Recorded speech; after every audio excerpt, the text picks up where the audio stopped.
Assalamualaikum warahmatullahi wabarakatuh. Mungkin ini adalah sebuah peristiwa yang sangat langka. Pasalnya, pelaku pesugihan model ini bisa memanfaatkan janin bayi dari seorang gadis yang masih perawan. Konon, janin bayi tersebut adalah tumbal awal dari perjanjian dalam penarikan harta goib. Meski sudah dijadikan atau sering diingatkan tentang akibatnya jika menjalani pesugihan, namun para pelaku sepertinya sudah buta mata dan buta mata hati.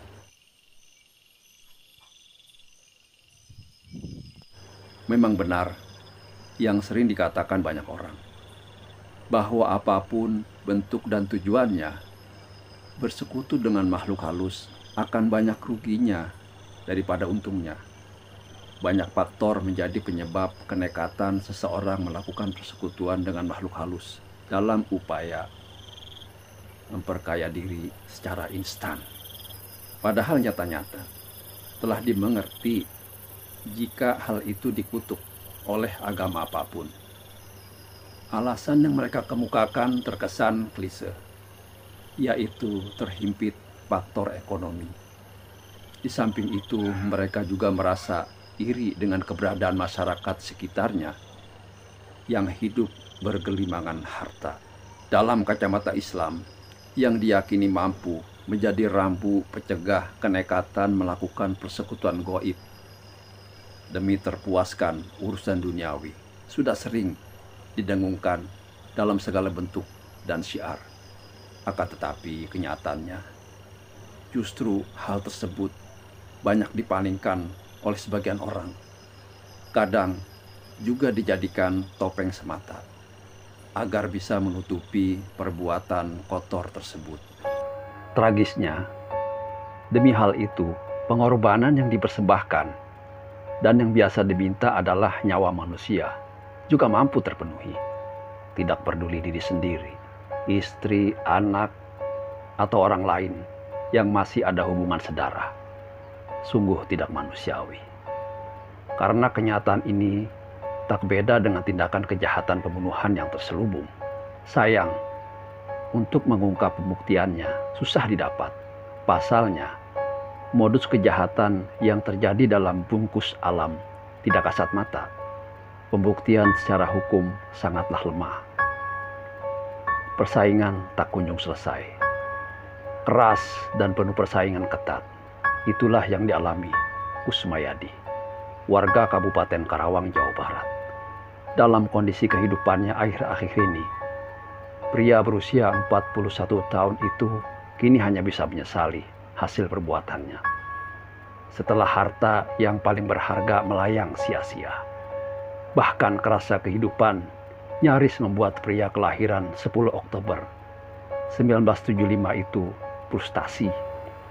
Kusmayadi baru benar-benar menyadari keras dan ketatnya kehidupan.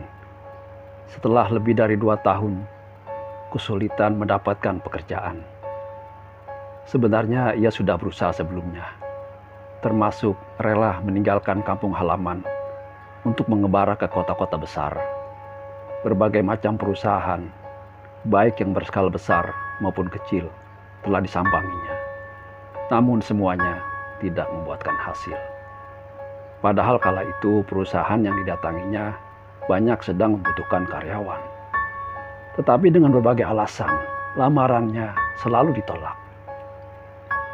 Menghadapi kenyataan seperti itu, akhirnya Kusmayadi memutuskan kembali ke kampung halaman.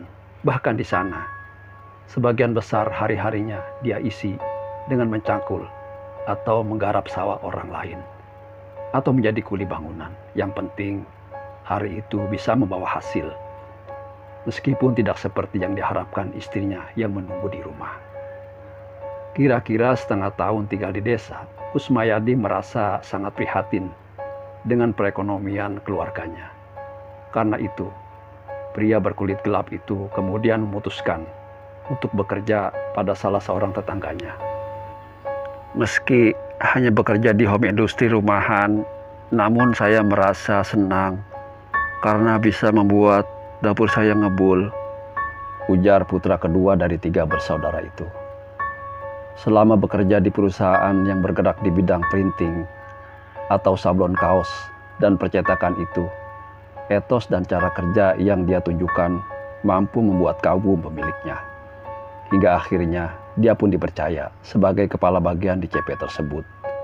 Namun, kenaikan jabatan tersebut tidak secara otomatis membuatnya merasa senang dalam menjalani pekerjaannya. Tetapi justru sebaliknya, berbagai cobaan menghantam dirinya sehingga mengusik konsentrasi kerja. Cobaan paling berat datang dari rekan-rekan sekerja yang iri atas pengangkatan dirinya sebagai kepala bagian. Dengan berbagai cara, kelompok pekerja tersebut berusaha merusak hubungan baik Kusmayadi dengan majikannya. Namun, meski isu dan fitnah telah dihembuskan, kepercayaan sang majikan kepadanya tak kunjung luntur. Hal itu tentu saja semakin meningkatkan kegeraman mereka.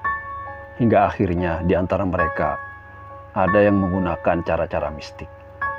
Hal itu baru disadarinya setelah Kusmayadi menemukan beragam macam benda aneh seperti paku, silet, beling, boneka kecil, hingga kedi air yang diisi garam, dan cengek atau lombok tergeletak di depan pintu rumahnya.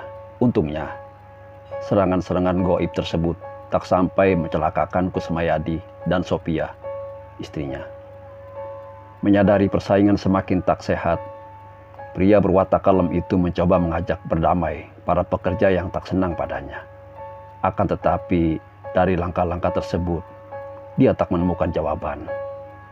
Sehingga akhirnya, dia sendiri yang mengalah dengan memutuskan untuk mengundurkan diri dari pekerjaan tersebut. Tentunya hal itu dia lakukan secara baik-baik kepada sang majikan.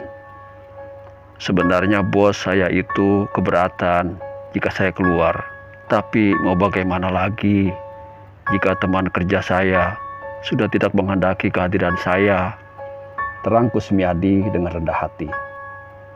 Semenjak keluar dari CP itu, Kusmayadi kembali pada aktivitas semula, yakni menggarap sawah milik orang lain. Atau tidak jarang pula, jika kepepet, dia rela menarik becak yang sedang nganggur milik tetangganya. Lelaki asal loji Pangkalan itu tidak mau memperlihatkan kekurangan di hadapan sang istri yang sangat dia cintai. Dia benar-benar mempertanggungjawabkan tekadnya yang sudah memilih Sophia sebagai istri.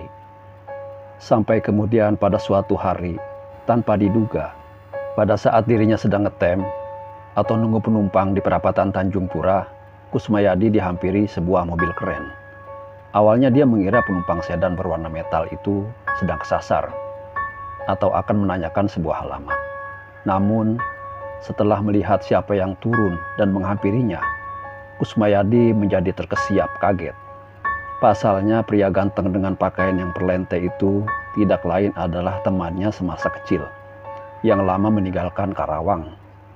Hendro, demikian nama pria pemilik sedan itu. Masih diingat saat pergi ia pamit. Hendro masih dalam kondisi serba kekurangan. Bahkan, untuk ongkos pergi merantau saja, harus meminjam uang dan perhiasan emas pada Kusmayadi.